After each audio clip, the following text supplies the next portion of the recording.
नमस्कार, मैं अनीश कुमार स्वागत करता हूं आपके अपने यूट्यूब चैनल स्टडी पॉइंट 11 में। हम लोग देख रहे हैं एसएससी जीडी 2024 की नई भर्ती को लेकर 2023 में आयोजित एसएससी जीडी परीक्षा के कुल 76 शिफ्ट का प्रश्न पत्र का हल। आज है वीडियो नंबर 30 और इससे पहले हम लोग 29 वीडियो देख चुके हैं। जो भी मेरे भाई पहले नंबर वीडियो से नहीं देखे हैं तो प्लेलिस्ट आप ही के लिए बना हुआ है, चैनल पे जाइए, फटाफट सारे वीडियो को देख डालिए, क्योंकि अब प्रीवियस ईयर क्वेश्चन है, आपके पेपर में डायरेक्ट यहाँ से प्रश्न आने वाले हैं। और आज की इस वीडियो में देखेंगे हम लोग 24 जनवरी 2023 के सेकंड शिफ्ट का प्रश्न पत्र का हल। बिल्कुल ऑफिशियल पेपर है, आप लोग यहाँ देख सकते हैं। और दोस्तों, वीडियो को शुरू करने से पहले एक रिक्वेस्ट है कि चैनल को आप लोग सब्सक्राइब करते चलिए, वीडियो को लाइक ज़रूर कीजिए। आप लोग वीडियो देखते हैं बट लाइक नहीं करते हैं, पता ना वजह क्या है। वीडियो ख़राब रहता है तो कमेंट कीजिए। और इस वीडियो में मैं कुछ भी नहीं कर सकता हूँ, ये आपके प्रीवियस ईयर क्वेश्चन के सारे प्रश्न हैं, इसमें मेरे प्रश्न एक भी नहीं है, ध्यान रखिएगा, ठीक है। तो वीडियो को आप लोग लाइक कीजिएगा और वीडियो को शेयर भी अपने दोस्तों को भी जरूर करेंगे, ठीक।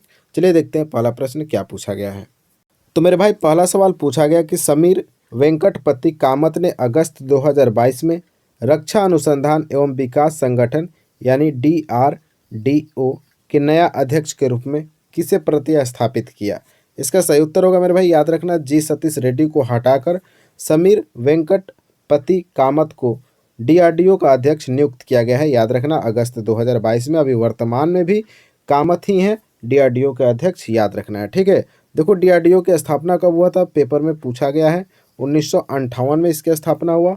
अगर आपसे हेडक्वार्टर पूछे, मुख्यालय पूछे, तो आपको बताना है दिल्ली है। DRDO का मुख्यालय कहाँ है, तो दिल्ली है, याद रखना। और इसके अध्यक्ष कौन है, तो वेंकटपति कामत है, याद रखना, ठीक है। अगला प्रश्न देखा जाए। देखो, अगला सवाल आपसे संविधान से पूछा गया कि मौलिक कर्तव्यों की कौन सी उपधारा स्वतंत्रता के लिए हमारे राष्ट्रीय संघर्ष को प्रेरित करने वाले उच्च आदर्शों को हृदय में संजोए रखे और उनका पालन करे के बारे में बात करती है। यह है उपधारा बी, याद रखना मेरे भाई।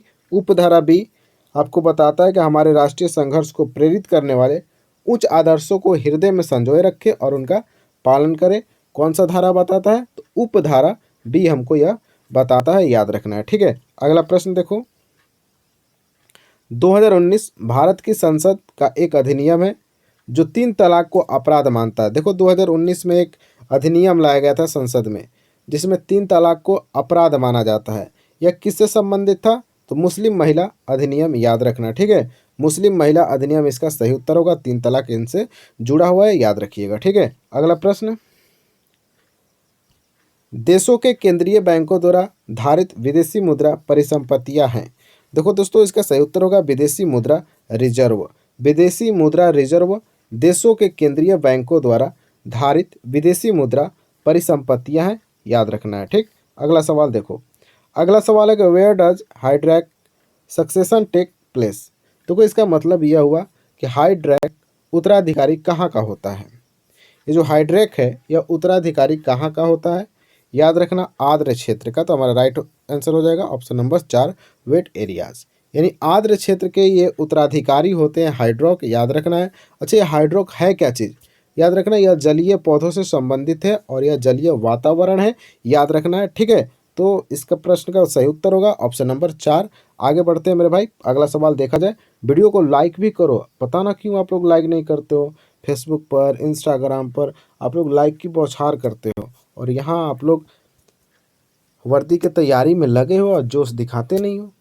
ऐसे कैसे होगा, ठंडी में आप लोग ठंडे हो गए हो। आप लोग लाइक करो वीडियो को, ठीक, अब भी फटाफट। देखो, सवाल हम पढ़ते हैं। निम्नलिखित त्योहारों में से किसे शीत ऋतु के त्यौहार के रूप में जाना जाता है। देखो, शीत ऋतु के त्यौहार के रूप में जाना जाता है चकान गान नगई को, याद रखना मेरे भाई, ठीक है। चकान गान नगई एक त्यौहार है जिसको शीत ऋतु के त्यौहार के नाम से जाना जाता है, याद रखना। इंपॉर्टेंट सवाल है, कुछ इस प्रकार से आपसे प्रश्न पूछे जाएंगे एसएससी जीडी के एग्जाम में और ये आपके एग्जाम के लिए मोस्ट इंपॉर्टेंट वीडियो है, ध्यान रखना है, ठीक है। अगला प्रश्न, मजा लेके चल जाता है, सब्सक्राइब करता भी है, करिए सब्सक्राइब, सब्सक्राइब कीजिए चैनल को, एकदम लाल बटन दबाइए, एकदम कर दीजिए सब्सक्राइब। भारत के किस राज्य में स्थित है। देखो भाई, जो इनाम गांव है यह भारत के महाराष्ट्र राज्य में स्थित है, याद रखना। रटलो, महाराष्ट्र में इनाम गांव है, याद रखना। यह एक पुरातात्विक स्थल है इसलिए यह प्रसिद्ध है, याद रखिएगा, ठीक है। अगला सवाल, निम्नलिखित में से किस राज्य ने भारत के 2015 के राष्ट्रीय खेलों में सर्वाधिक पदक जीते हैं। जो 2015 का राष्ट्रीय खेल हुआ उसमें सर्वाधिक पदक जीता था केरल, याद रखिएगा। उतना इम्पोर्टेंट है नहीं, फिर भी आपको ध्यान में थोड़ा रखना है इस प्रश्न को। अगला सवाल पूछा गया कि मुस्लिम लीग ने देश के पश्चिमोत्तर तथा पूर्वी क्षेत्रों में मुसलमानों के लिए स्वतंत्र राज्यों की मांग करते हुए एक प्रस्ताव पारित किया। कब प्रस्ताव पारित किया था? तो 1940 में किया था। और इस प्रस्ताव में क्या था कि पश्चिमोत्तर तथा पूर्वी क्षेत्रों के मुसलमानों के लिए एक स्वतंत्र राज्य की मांग किया गया था। 1940 में मांग किया गया था, याद रखना। अगला सवाल पूछा गया था, किस राजनीतिक नेता ने जून 2022 में बंधु तिर्की को मांडर झारखंड से विधानसभा का सदस्य बनने हेतु पदारोहित किया? तो इसका सही उत्तर होगा शिल्पी नेहा तिर्की। इंपॉर्टेंट यह सवाल है नहीं, याद रखना। अगला सवाल, प्रथम पंचवर्षीय योजना की अवधि क्या थी? तो प्रथम पंचवर्षीय योजना की अवधि है 1951 से 1956। Right answer option number B हो जाएगा। अगला सवाल पूछा गया, भारत का पहला राज्य जिसने पूरे राज्य में सभी घरों के लिए छत के वर्षा जल संग्रहण ढांचों को अनिवार्य कर दिया, तो यह राज्य है तमिलनाडु। तो तमिलनाडु भारत का पहला राज्य बन गया जिसने पूरे राज्य में सभी घरों के लिए छत के वर्षा जल संग्रहण ढांचों का अनिवार्य कर दिया, याद रखना। राइट आंसर तमिलनाडु हो जाएगा मेरे भाई, ठीक। अगला सवाल देखो फटाफट, गोपाल प्रसाद दुबे को किस नृत्य शैली के लिए पद्मश्री से सम्मानित किया गया?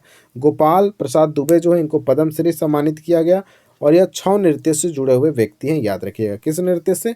छौ नृत्य से। कमेंट में बता दो, कमेंट में बताओ कि छौ नृत्य किस राज्य से संबंधित नृत्य, फटाफट बता दो कि छौ नृत्य जो है किस राज्य का नृत्य है, फटाफट कमेंट बॉक्स में छापो।